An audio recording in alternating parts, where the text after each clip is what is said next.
पूरे भारत में भोले भंडारी यानी भगवान शिव के अनेकों मंदिर हैं, जिसमें से कुछ के बारे में तो हम सभी जानते हैं। लेकिन आज मैं आपको भगवान शिव के 5 ऐसे रहस्यमय मंदिरों के बारे में बताने जा रहा हूं, जिसके बारे में आपने शायद ही सुना होगा, जिनके बारे में आप जानकर हैरान हो जाएंगे। तो चलिए शुरू करते हैं। पहला मंदिर, स्तंभेश्वर महादेव मंदिर। ये मंदिर अरब सागर के बीच कैम्बे तट पर स्थित है। 150 साल पहले खोजे गए इस मंदिर का उल्लेख महाशिव पुराण के रुद्र संहिता में मिलता है। इस मंदिर के शिवलिंग का आकार 4 फुट ऊंचा और 2 फुट के व्यास वाला है। स्तंभेश्वर महादेव का ये मंदिर सुबह और शाम दिन में 2 बार पल भर के लिए गायब हो जाता है और कुछ देर के बाद उसी जगह पर वापस भी आ जाता है, जिसका कारण अब अरब सागर में उठाने वाले ज्वार और भाटा को बताया जाता है, जिस कारण श्रद्धालु मंदिर के शिवलिंग का दर्शन तभी कर सकते हैं जब समुद्र की लहरें पूरी तरह शांत हो। ज्वार के समय शिवलिंग पूरी तरह से जलमग्न हो जाता है। ये प्रक्रिया प्राचीन समय से ही चली आ रही है। यहाँ आने वाले सभी श्रद्धालु को एक खास पर्चे बांटे जाते हैं, जिनमें ज्वार भाटा आने का समय लिखा होता है। ऐसा इसलिए किया जाता है ताकि यहाँ आने वाले श्रद्धालुओं को परेशानी का सामना न करना पड़े। इसके अलावा इस मंदिर से एक पौराणिक कथा भी जुड़ी हुई है। कथा के अनुसार राक्षस तारकासुर ने भगवान शिव की कठोर तपस्या की। एक दिन शिवजी तपस्या से प्रसन्न होकर प्रकट हुए और वरदान मांगने को कहा। उसके बाद वरदान के रूप में तारकासुर ने शिव से मांगा कि उसे सिर्फ शिव जी का पुत्र ही मार सकेगा, और वो भी 6 दिन की आयु का। शिव जी ने ये वरदान तारकासुर को दे दिया और अंतर्ध्यान हो गए। इधर वरदान मिलते ही तारकासुर तीनों लोक में हाहाकार मचाने लगा, जिससे डरकर सभी देवतागण शिव जी के पास गए। देवताओं के आग्रह पर शिव जी ने उसी समय अपनी शक्ति से श्वेत पर्वत कुंड से 6 मस्तक, 4 आंख और 12 हाथ वाले एक पुत्र को उत्पन्न किया, जिसका नाम था कार्तिकेय। जिसके पश्चात कार्तिकेय ने 6 दिन की उम्र में तारकासुर का वध किया। लेकिन जब कार्तिकेय को पता चला कि तारकासुर भगवान शंकर का भक्त था, तो वो काफी व्यथित हो गए। फिर भगवान विष्णु ने कार्तिकेय से कहा, उस स्थान पर एक शिवालय बनवा दे, इससे उनका मन शांत होगा। भगवान कार्तिकेय ने ऐसा ही किया। फिर सभी देवताओं ने मिलकर वही सागर संगम तीर्थ पर विश्वनंद स्तंभ की स्थापना की, जिसे आज स्तंभेश्वर तीर्थ के नाम से जाना जाता है। निष्कलंक महादेव। ये मंदिर गुजरात के भावनगर में कोलियाक तट से 3 किलोमीटर अंदर अरब सागर में स्थित है। रोज अरब सागर की लहरें यहाँ के शिवलिंगों का जलाभिषेक करती है। लोग पैदल चलकर ही इस मंदिर में दर्शन करने आते हैं। इसके लिए उन्हें ज्वार उतरने का इंतजार करना पड़ता है। ज्वार के समय सिर्फ मंदिर का खंबा और पताका ही नजर आता है, जिसे देखकर ये अंदाजा भी नहीं लगाया जा सकता कि समुद्र में पानी के नीचे भगवान महादेव का प्राचीन मंदिर भी है। ये मंदिर महाभारत कालीन बताई जाती है। ऐसा माना जाता है कि महाभारत युद्ध में पांडवों ने कौरवों का वध कर युद्ध जीता था, पर युद्ध समाप्ति के बाद पांडवों को ज्ञात हुआ कि उसने अपने ही सगे संबंधियों के हत्या कर महापाप किया है। इस महापाप से छुटकारा पाने के लिए पांडव भगवान श्री कृष्ण के पास गए, जहां श्री कृष्ण ने पांडवों को पाप से मुक्ति के लिए एक कला ध्वजा और एक काली गाय सौंपी और पांडवों को गाय का अनुसरण करने को कहा, और कहा कि जब गाय और ध्वजे का रंग काले से सफेद हो जाए तो समझ लेना कि तुम सबको पाप से मुक्ति मिल गई है। साथ ही श्री कृष्ण ने पांडवों से ये भी कहा कि जिस जगह ये चमत्कार होगा वहीं पर तुम भगवान शिव की तपस्या भी करना। 5 भाई भगवान श्री कृष्ण के कहे अनुसार काली ध्वजा हाथ में लिए काली गाय पीछे पीछे चलने लगे। इसी क्रम में वो सब कई दिनों तक अलग अलग जगहों पर गए, लेकिन गाय और ध्वजा का रंग नहीं बदला। पर जब वो वर्तमान गुजरात में स्थित कोलियाक तट पर पहुंचे तो गाय और ध्वजा का रंग सफेद हो गया।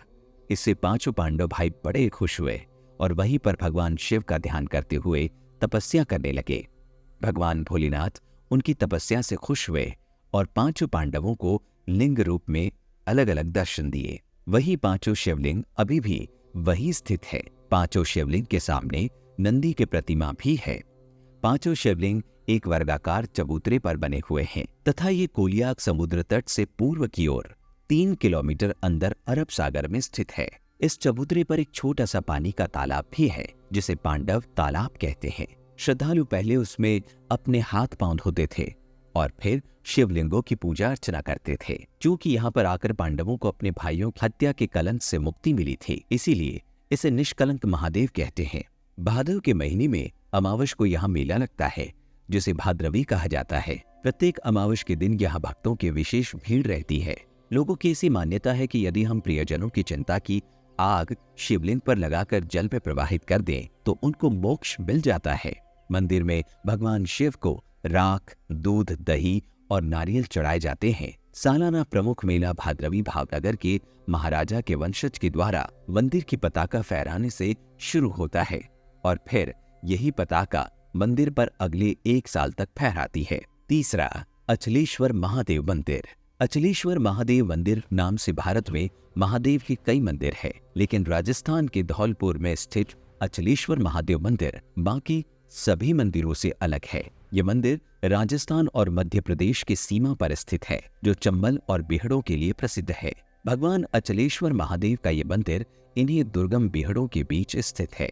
इस मंदिर का शिवलिंग, जो दिन में 3 बार रंग बदलता है, सुबह में शिवलिंग का रंग लाल होता है, दोपहर में केसरिया और जैसे जैसे शाम होती है शिवलिंग का रंग सांवला हो जाता है। इन रंगों के बदलाव के रहस्य को कोई नहीं जानता। अचलेश्वर महादेव का ये मंदिर भी काफी प्राचीन है, क्योंकि मंदिर का ये इलाका डाकुओं के लिए काफी प्रसिद्ध था, जिस वजह से यहाँ कम श्रद्धालु आते थे। साथ ही यहाँ तक पहुँचने का रास्ता बहुत ही पथरीला और उबड़-खाबड़ था।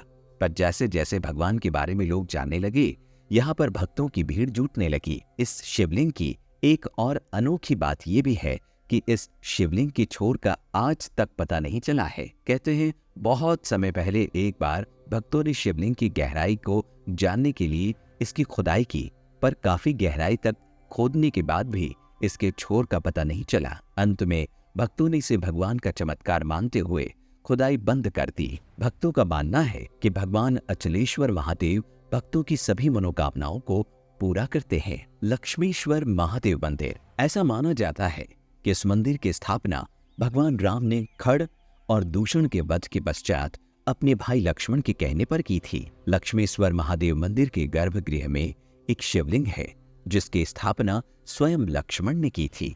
इस शिवलिंग में 1 लाख छिद्र है, इसीलिए इसे लक्षलिंग भी कहा जाता है। इस लाख छिद्रों में से एक छिद्र ऐसा भी है जो कि पातालगामी है, क्योंकि उसमें जितना भी जल डालो वो सब उसमें समा जाता है। लेकिन एक छिद्र अक्षय कुंड है, क्योंकि उसमें जल हमेशा ही भरा रहता है। लक्षलिंग पर चढ़ाया गया जल मंदिर के पीछे कुंड में भी चले जाने की मान्यता है, क्योंकि कुंड कभी सूखता नहीं। लक्षलिंग जमीन से करीब 30 फीट ऊपर है और इसे स्वयंभू लिंग भी माना जाता है। और 5वां, बिजली महादेव मंदिर। भगवान शिव के अनोखे अद्भुत मंदिरों में से एक है हिमाचल प्रदेश के कुल्लू में स्थित बिजली महादेव मंदिर। कुल्लू का पूरा इतिहास बिजली से जुड़ा हुआ है। कुल्लू शहर में व्यास और पार्वती नदी के संगम के पास एक ऊंचे पर्वत पर बिजली महादेव का प्राचीन मंदिर है। पूरी कुल्लू घाटी में ऐसी मान्यता है कि ये घाटी ही एक विशालकाय सांप के रूप में है। इस सांप का वध भगवान शिव ने किया था। जिस स्थान पर मंदिर है वहां शिवलिंग पर हर 12 वर्ष बाद आकाश से भयानक बिजली गिरती है। बिजली गिरने से मंदिर का शिवलिंग खंडित हो जाता है। यहाँ के पुजारी खंडित शिवलिंग के टुकड़े को एकत्रित कर मक्खन के साथ इसे जोड़ देते हैं। कुछ समय बाद ही शिवलिंग ठोस रूप में परिवर्तित हो जाता है। इस शिवलिंग पर हर 12 साल में बिजली क्यों गिरती है, इसके लिए आई बटन पर क्लिक कर हमारा वीडियो बिजली महादेव मंदिर में देखिए। तो दर्शकों, ये थी भगवान शिव के 5 रहस्यमय मंदिर की कहानी। इन मंदिरों के अलावा आप भी किसी शिव जी के मंदिर के बारे में जानते हैं तो हमें कमेंट करके बताइए। अगर आपको वीडियो बहुत अच्छी लगी तो ज्यादा से ज्यादा लाइक और सब्सक्राइब करें। साथ ही ऐसे और भी आध्यात्मिक वीडियोस के लिए अभी सब्सक्राइब करें।